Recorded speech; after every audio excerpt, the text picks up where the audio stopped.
Well, I do think there's a significant internal shift that affects your external world. When you're, let's say, you're working without a deep center of God or faith, you're hoping to find work that gives you meaning. Mhm. But when you start with faith and you start with a relationship with God, you're not looking for work to bring you meaning. You're bringing your meaning to your work. And it just makes a radical shift.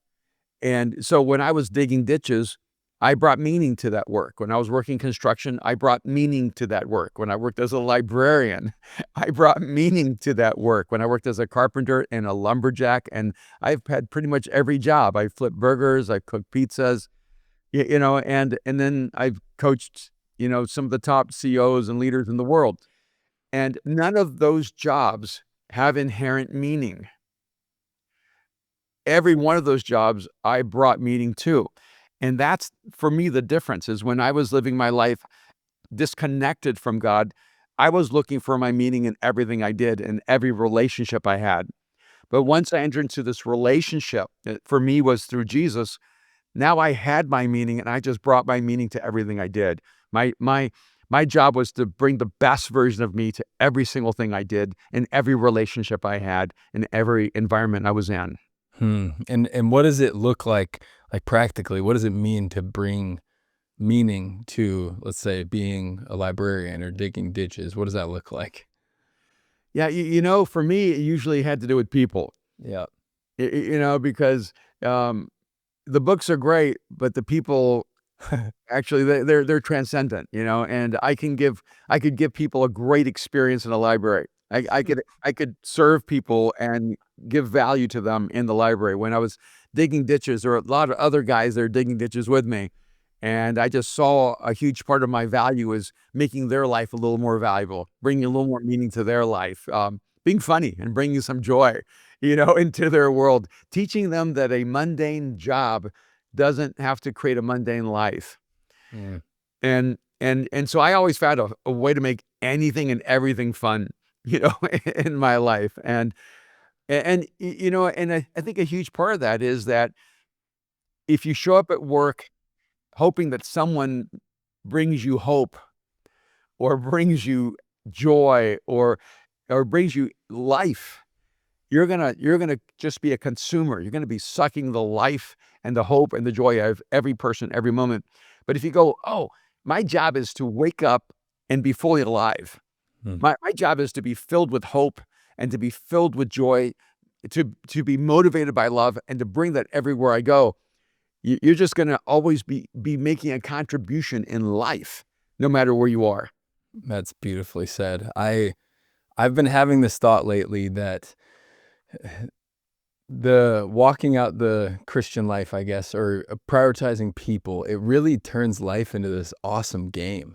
Like it makes it so fun because you're just a metric that I use to judge how well I'm doing this is like, how do I treat, the barista when I'm Mhm. ordering coffee? Am I actually looking at them like they're a real human? Am I talking to them about their day, or is it a transaction? And I came from the world of transaction. Like I didn't know that I could potentially, encourage that person and then spark a conversation that would lead to a connection that would change my whole life. Like I just love the game of it that comes from prioritizing people, and it just makes it so much more fun.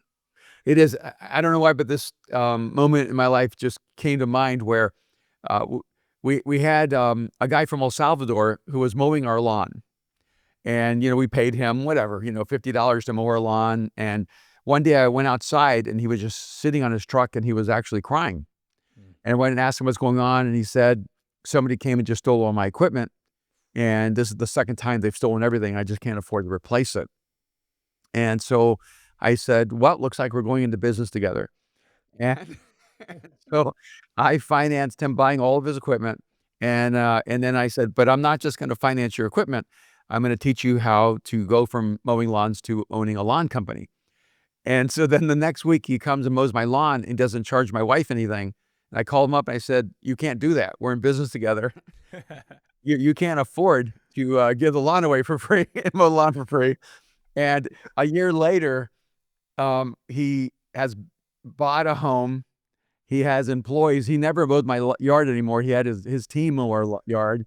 And when we moved to a bigger house, he said he couldn't do that house. And I said, no, you can. We're going to teach you how to scale your company. And, it's one thing to have someone that comes mow your lawn and you don't see that person. But it's another thing to see a human being and realize that his tragedy may be your opportunity to make someone's life incredibly better. And maybe it had no small effect that I'm actually from El Salvador. And I'm an immigrant from El Salvador. Spanish was my first language. And I remember when I was working construction, sitting there eating a sandwich, out of a brown paper bag. And one day my wife and I were walking by some construction guys sitting on the side of the road eating their sandwiches out of their bags. And I said to my wife, you know how people say but by the grace of God go I? And I said, that's not my case. That was me. I was the immigrant eating my sandwich on white bread out of a brown paper bag, taking my break working construction. And I think once you realize that sometimes when people come into your life, you're the intersection that helps change their future. It changes everything, because I was that guy, but there were people who stepped into my life, and they helped elevate my life, and they believed in me, and they saw potential in me that other people did not.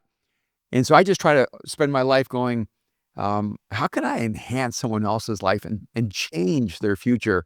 And that's happened in our life so many, many times that we don't even tell those stories because they're just a part of our life. I have a dream of getting to 100,000 subscribers, and it would mean the world if you just hit that button below, the red button. It says subscribe, and it's free for you to do. It would really mean a lot, and it allows us to keep creating this content for you. Thank you.